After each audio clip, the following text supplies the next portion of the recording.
निलेश घायवळ नंतर पुणे पोलिसांनी आपला मोर्चा वळवलाय तो पुण्यातला दुसरा गँगस्टर आणि कुख्यात गुंड अर्थात गजा मारण्याच्या विरोधात।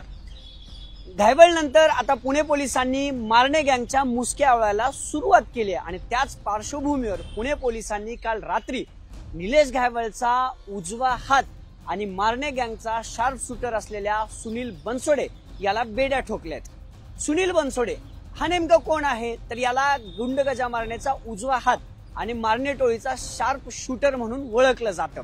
आता याच पार्श्वभूमीवर पहिली म्हणजे जो मोठी कारवाई म्हणावी लागेल पुणे पोलिसांनी गुंड गजा मारण्याच्या टोळी विरोधात केलेली गेल्या अनेक दिवसांपासून गजा मारणे आतमध्ये आहे, पण हा जो आरोपी आहे बनसोडे नावाचा ज्याला उजवा हात देखील म्हटलं जातो तो गेल्या 4 वर्षांपासून फरार होता।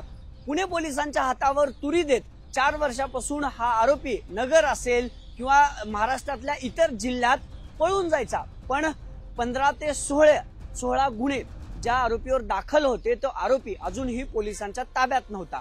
पण काल रात्री घडलं वेगळंच।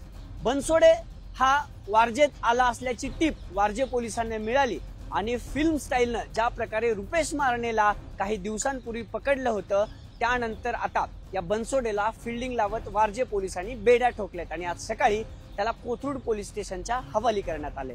आता या सगळ्यातला हा बनसोडे कोण आहे तर 1999 ते 2000 मध्ये पहिला गुन्हा कोथरूड पोलीस स्टेशन मध्ये या गजा मारण्याच्या उजव्या हातावर म्हणजे बनसोडे याच्यावर दाखल करण्यात आला होता आणि त्यानंतर त्याचं पाऊल पडलं या पुण्यातल्या गुन्हेगारी क्षेत्राच्या या सगळ्या वलयामध्ये।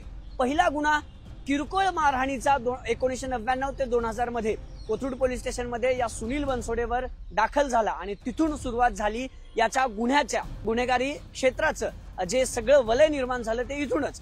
त्यानंतर त्याच्यावर आतापर्यंत खंडणी, मारामारी, धमकावणं, किडनॅपिंग अशा प्रकारचे 16 ते 17 गुन्हे कोथरूड पोलीस स्टेशन असेल, पौड पोलीस स्टेशन असेल, वारजे पोलीस स्टेशन असेल यासह पुणे शहरातल्या आणि पुणे जिल्ह्यातल्या म्हणजेच ग्रामीण भागातल्या अनेक पोलीस स्टेशनमध्ये या बनसोडेच्या विरोधात निरनिराळे गुन्हे दाखल केलेत। एवढंच काय तर याच्यावरती पप्पू गावडे आणि इतर एकाच्या अशा 2 खुनाचे गंभीर गुन्हे देखील दाखल आहेत। एमपीडी असेल, मोका असेल अशा कारवायामध्ये गेल्या अनेक दिवसांपासून हा जेलमध्ये होता।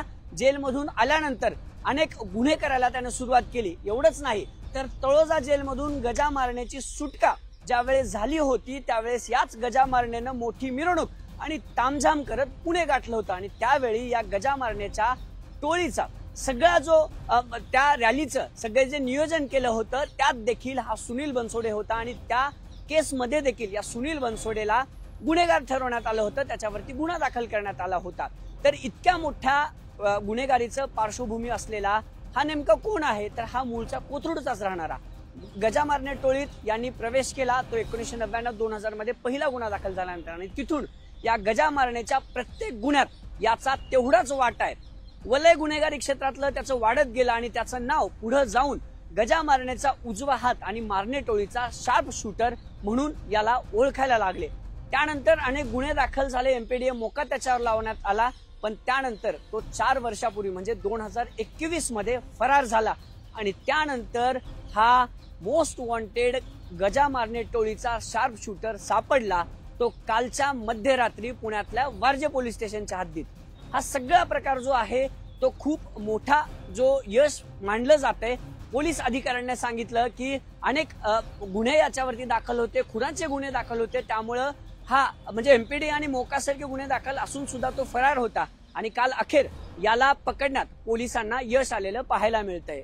तर आता एकूणच काय तर घायवळ टोळी कोथरूडची त्या घायवळ टोळीतल्या निलेश घायवळसह अनेकांवर 12 पेक्षा अधिक गुन्हे पोलिसांनी दाखल केले आणि हे सगळं झाल्यानंतर आता पुणे पोलिसांनी त्यांचा मोर्चा वळवलाय तो कुख्यात गुंड गजा मारणे टोळीकडे। कॅमेरा पर्सन सचिन हंचाटेसह अभिजित पोते, न्यूज 18 लोकमत, पुणे।